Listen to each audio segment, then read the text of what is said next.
Praise the lord. దేవుని నామమున మీ అందరికీ శుభాభివందనములు. అందరూ బాగున్నారు కదా?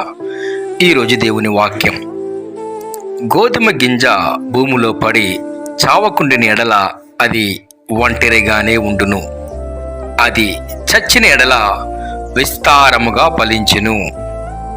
యోహాను సువార్త 12:24. దేవుడు ఈ దినం నీతో, నాతో, మనతో మాట్లాడుచున్నాడు.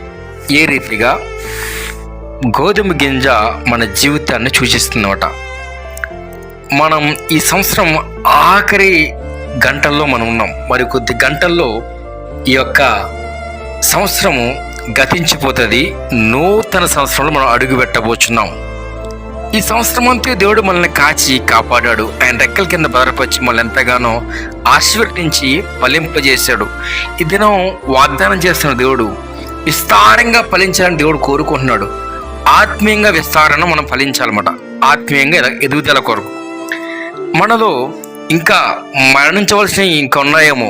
ఏ రీతిగా శరీరేచ్ఛలు, స్వనీతి కార్యాలు, ఈ లోకంలో ఉన్న స్వార్థము, అహంకారము, ఇవన్నీ నీలో ఇంకా ఉండి అవి ఇంకా చావలేదేమో.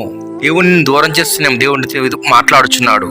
అవి చంపిన ఎడల ఏ రీతిగా గోధుమ మరణం నుండి జీవం పుచ్చుకుందో, ఇహలోకంలో నీ శరీరచలను చంపిన ఎడల ఆత్మీయంగా జీవించబడతావు, ఆత్మీయంగా ఎదుగుతావు.